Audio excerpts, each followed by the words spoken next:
Mesdames, Messieurs, bonjour. Merci de nous rejoindre pour cette nouvelle édition à la une de ce jeudi 9 octobre. Le mouvement de résistance palestinien Hamas et l'entité sioniste approuvent la première phase du plan de paix de Donald Trump. Selon les termes de l'accord, 20 prisonniers sionistes seront relâchés contre le retrait des troupes de l'occupation dans la bande de Gaza.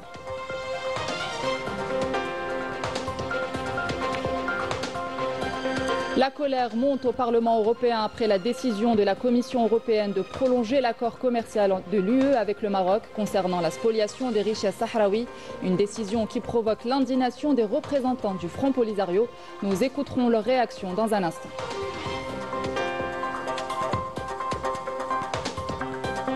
Nous irons dans cette édition au port de Annaba où a lieu une grande opération d'exportation de ciment et de clinker vers l'Amérique du Nord et la Mauritanie.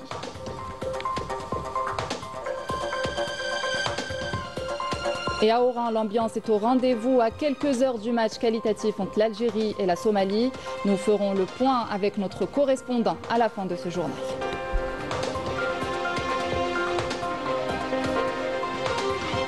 Bienvenue à tous. Je vous le disais en titre, le mouvement de résistance palestinien Hamas et l'entité sioniste ont approuvé la première phase de l'accord de paix proposé par le président américain. Cet accord prévoit la fin de l'agression sur la bande de Gaza, le retrait des forces d'occupation sionistes, l'entrée des aides humanitaires et l'échange de prisonniers. Un échange qui justement devrait avoir lieu dans les prochaines 72 heures de la signature de l'accord. Les détails avec Rina Lerari. Après 2 années de génocide et des négociations maintes fois avortées, le mouvement de résistance palestinien Hamas et l'entité sioniste ont finalement accepté de mettre en œuvre le plan de paix proposé par le président américain. L'accord qui devrait être signé dans les prochaines heures prévoit la fin de l'agression sur la bande de Gaza, le retrait des forces d'occupation sionistes, l'entrée des aides humanitaires et l'échange de prisonniers. Conclu à l'issue de longues et d'âpres négociations sous médiation égyptienne, qatari et turque, l'accord repose sur le plan de paix en 20 points dévoilé par le président américain Donald Trump, prévoyant dans un premier temps la libération de 20 prisonniers sionistes au cours des prochaines 72 heures, la levée du blocus sur la bande de Gaza et le retrait partiel des forces d'occupation vers une ligne convenue. Le texte mentionne également l'ouverture de corridors humanitaires pour permettre l'acheminement des aides. Cette première phase sera suivie d'une seconde, plus politique, portant notamment sur la reconstruction de Gaza et la stabilisation sécuritaire du territoire. Le président américain, qui a salué l'accord qu'il a qualifié d'historique, a confirmé son déplacement au Moyen-Orient pour assister personnellement à la cérémonie de signature. Le mouvement Hamas a pour sa part appelé le président américain, les pays garants de l'accord ainsi que les différentes parties arabes musulmanes et internationales à veiller à ce que l'occupant sioniste respecte pleinement les engagements convenus et à ne pas lui permettre de se soustraire à leur application. Dépitée, la population palestinienne ne se fait pas trop d'illusions quant à ce fragile espoir, encore à l'épreuve du terrain où les bombardements sionistes s'intensifient. Une population qui attend de voir pour croire. Et dans la bande de Gaza, notre correspondant Wissam Abou Zaid revient sur la situation humanitaire dans l'enclave et les attentes suscitées par cet accord. On écoute. لحظات عصيبة ولحظات حاسمة هناك ترقب للساعات المقبلة لتوقيع الاتفاق. Nous vivons ici des heures très difficiles et décisives. La signature de l'accord est attendue cet après-midi, avant un possible retrait sioniste dans les prochaines heures et un retour des habitants du Nord prévu pour demain vendredi. Sur place, les Palestiniens espèrent enfin rentrer chez eux, retrouver leurs proches et accéder aux hôpitaux. La situation reste critique, pénurie d'eau, de gaz et de produits de première nécessité. Si l'accord est respecté, ces aides devraient enfin entrer. Après 2 ans de guerre, les hôpitaux sont anéantis et le bilan humain est lourd. Plus de 67 000 morts, 170 000 blessés et 9 000 disparus. Et malgré les bombardements qui se poursuivent, l'espoir demeure un retour au calme et à la vie. الاتفاقية وأن تنفذ على الأرض وأن تزول الغمة عن الشعب الفلسطيني الذي ضاق الأمرين خلال عامين. Et justement, sur le terrain, la situation reste dramatique. L'armée d'occupation sioniste intensifie ses bombardements, provoquant plusieurs explosions, notamment dans le nord de l'enclave palestinienne. La population, affamée et assiégée, paie un lourd tribut. Des milliers de martyrs et de blessés ont été recensés, tandis que les survivants, contraints au déplacement forcé, tentent de survivre dans des conditions dramatiques. Anis Chir. Les Palestiniens sont quotidiennement tiraillés entre l'espoir d'une accalmie prochaine et un présent douloureux, d'une réalité impitoyable. Condamnés à vivre sous les tentes et écrasés sous le poids d'une précarité extrême et des bombardements incessants. L'attente est difficile, la vie ici est insoutenable, nous subissons des conditions de vie inhumaines. On nous promet un cessez-le-feu, mais en attendant, chaque jour connaît son lot de martyrs, 90, 100, 120.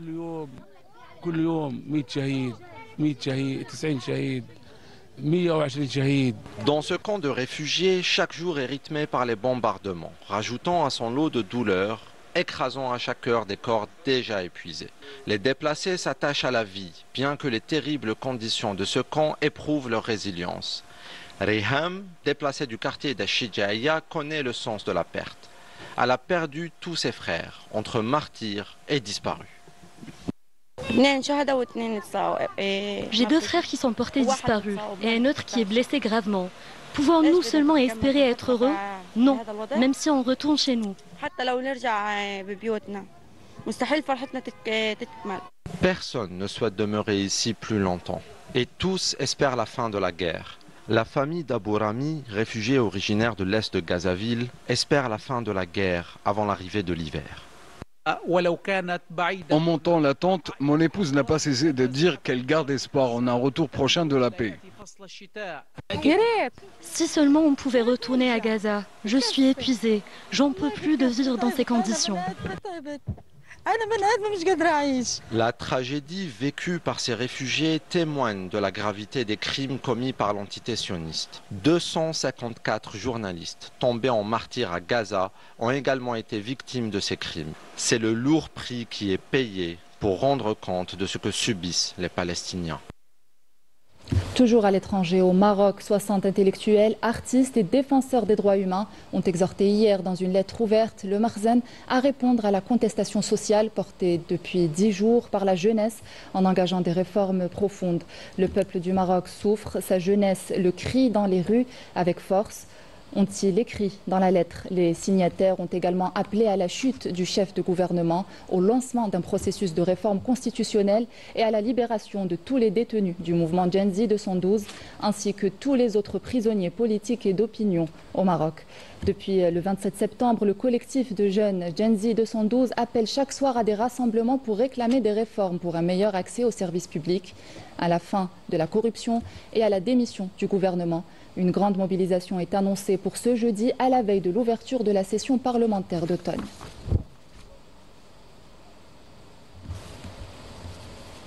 Et à Strasbourg, en France, 1 an après que la Cour de justice de l'Union européenne a annulé les accords commerciaux avec le Maroc, la Commission européenne a signé dans le plus grand secret un nouvel accord incluant le Sahara occidental.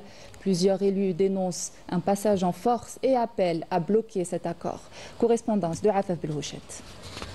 Scandalisés par ce qu'ils qualifient de mascarade institutionnelle, les représentants du Front Polisario ont repris leur bâton de pèlerin, épaulés par leur avocat, pour alerter les députés européens. Objectif, briser le silence autour d'un accord commercial conclu dans le dos du Parlement, un texte qui foule aux pieds la justice européenne. Il s'agit d'informer le Parlement européen et de leur demander de faire des actions pour contrecarrer cette mascarade. Derrière la colère, un grief central. La Commission européenne a signé sans mandat clair un nouvel accord avec le Maroc incluant le Sahara occidental, en contradiction totale avec l'arrêt de la Cour de justice de l'Union européenne. Un arrêt pourtant limpide. Aucun accord ne peut s'appliquer au Sahara occidental sans le consentement du peuple sahraoui. Ici, ni consultation ni transparence, négociations secrètes, procédures écrites, applications provisoires, tout pour court-circuiter le débat démocratique. Selon l'avocat du Front Polisario, le mandat du Conseil date du 10, l'accord a été signé le 15. Impossible donc de négocier un texte d'une telle complexité en 5 jours. Et surtout, un détail technique devenu symbole politique. La Commission invente la notion de région d'origine, un terme absent du droit européen et international, pour dissimuler l'origine réelle des produits issus du territoire occupé. On a toutes les garanties à gagner. D'abord, parce qu'on a une jurisprudence très claire, bien consolidé, mais aussi le fait que c'est un accord qui ne tient pas la route, des violations très claires de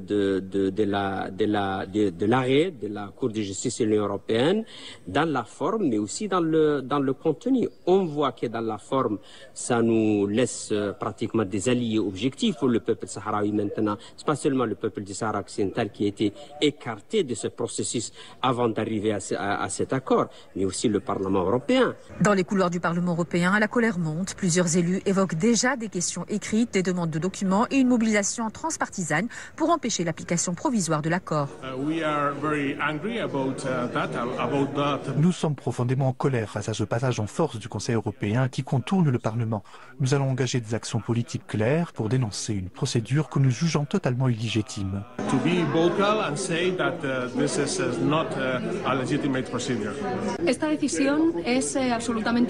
Ce que vient de faire la Commission européenne dans l'opacité la plus totale, sans consulter ni le Parlement ni le Front Polisario, est tout simplement illégal.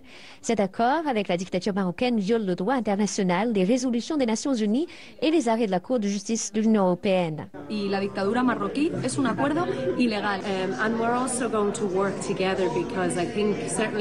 Nous allons désormais travailler à construire des alliances entre groupes politiques afin d'obtenir un consensus et bloquer cet accord. C'est une question de principe et de crédibilité pour le Parlement européen.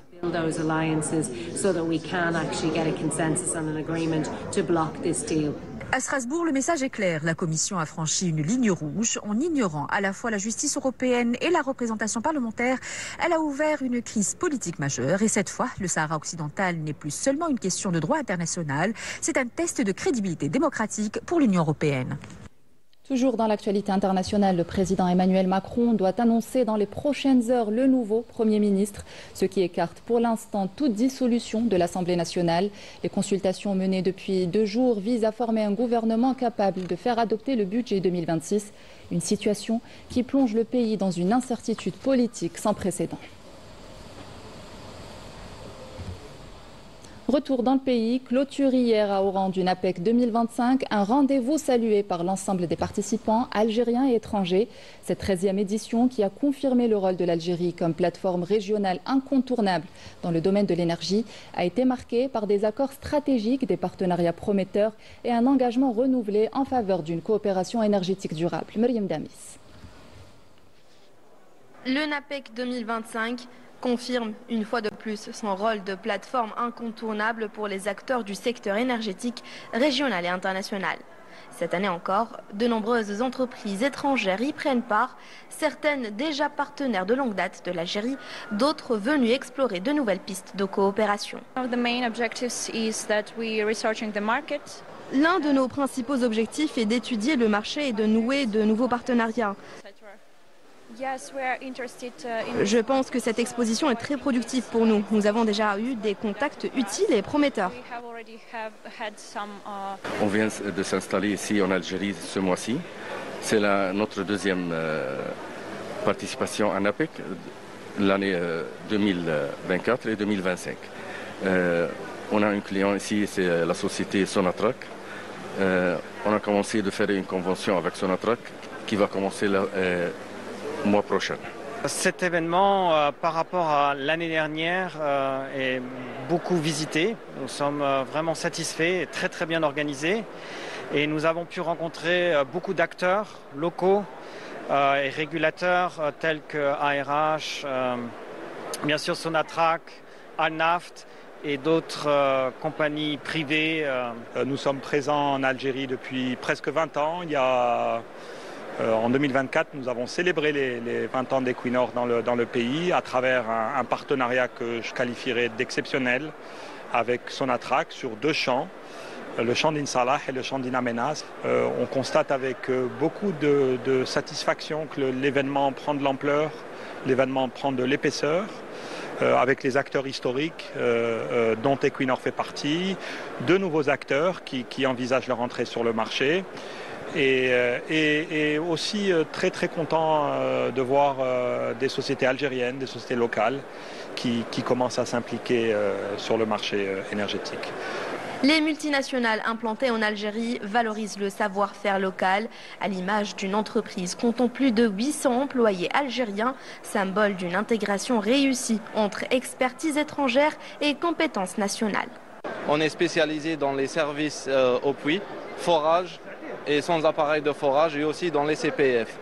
On existe dans quelques pays dans le monde, à peu près dans 15 pays dans le monde, avec des mains nationales. Comme ici en Algérie, pratiquement on est à 99% des employés sont des Algériens. L'avantage de notre compagnie, c'est d'utiliser des produits qui sont produits ici en Algérie au lieu de les importer de l'étranger.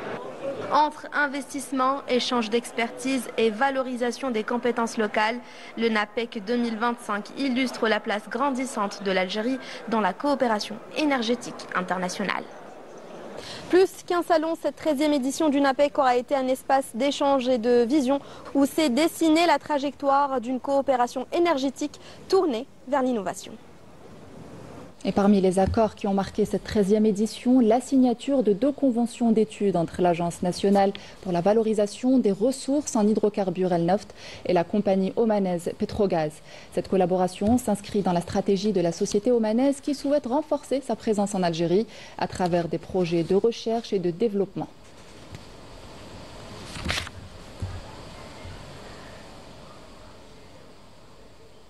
Je vous propose d'écouter Samir Barti, président de l'Agence nationale pour la valorisation des ressources en hydrocarbures Al Naft. Dès qu'on aura l'alignement entre Al Naft et Petrogaz sur le programme technique et sur leurs attentes et nos attentes économiques, on procédera, Inch'Allah, à des conclusions de contrats d'hydrocarbures pour pouvoir mettre en œuvre le programme qui sera issu de ces études. Ces études visent, dans ces 2 ans-là, on a des gisements qui sont en production avec certains challenges techniques. Ces études visent à améliorer la productivité de ces gisements.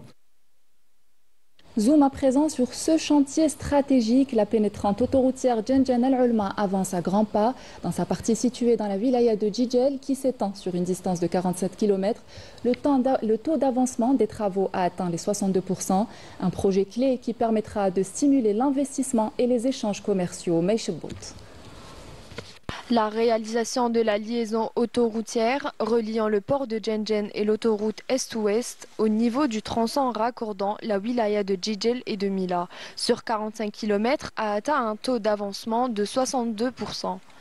Un tronçon de 13 km a déjà été livré début 2025 en attendant de réceptionner les autres sections en vue d'une mise en service complète dans les prochains mois.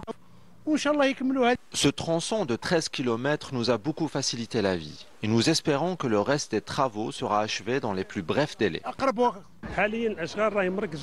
Actuellement, les travaux se concentrent à partir du point kilométrique 13, à proximité du tunnel où le taux d'avancement des travaux a atteint environ 77%. Sur le terrain, les équipes poursuivent les travaux sans relâche pour achever la partie reliant Mila et Sétif. Un axe vital qui traverse plusieurs communes avant d'atteindre le carrefour principal de l'Alma. Le tronçon reliant la wilaya de Sétif à la wilaya de Mila affiche un taux d'avancement avoisinant les 70%. Les ouvrages d'art répartis le long des 110 km du projet sont à 64% d'avancement, contre 63% pour l'ensemble de la route. En 2022, le projet a été relancé, mais les résultats n'ont pas été à la hauteur de nos attentes. Nous devons absolument identifier les points noirs pour pouvoir les désengorger.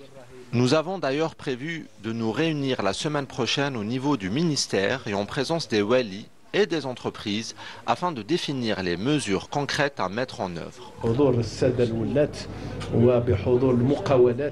Après Jijel, Mila et Sétif, cette route sera étendue à d'autres wilayas, formant ainsi un axe économique majeur qui reliera le port de Djenjen au haut plateau et soutiendra la dynamique commerciale et logistique que connaît l'Algérie. Direction à présent le port de Annaba, un carrefour stratégique pour les opérateurs économiques et les exportateurs, à l'image de cette grande opération d'exportation de ciment et de clinker vers l'Amérique du Nord et la Mauritanie, où 45 000 tonnes de clinker ont déjà été exportées. Badia Amarmi. Le port de Annaba connaît une véritable dynamique. Opérationnelle 24 heures sur 24, cette infrastructure portuaire accueille entre autres des navires cimentiers. On assiste ici à l'une des plus grandes opérations d'exportation de ciment et de clinker.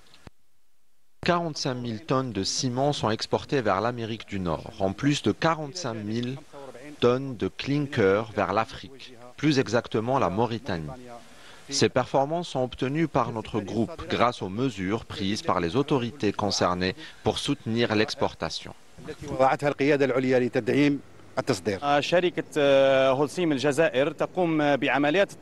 L'entreprise Holcim El Jazair exporte depuis 2017 à partir de 7 ports algériens à destination des 5 continents.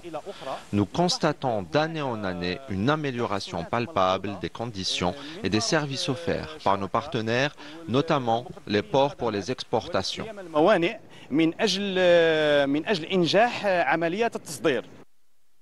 Le groupe Holcim exporte un volume de 160 millions de dollars de ciment par an, dont 40% destinés à l'Amérique du Nord et 40% pour les pays africains. La majorité des exportations passe par le port de Annaba, soit 4 millions de tonnes annuellement. Au niveau du port de Annaba, nous avons pris toutes les mesures nécessaires pour l'accompagnement des exportateurs et l'amélioration des conditions d'export. D'ici la fin 2025, nous atteindrons un volume de 4 millions de tonnes de ciment exporté, toutes variétés confondues.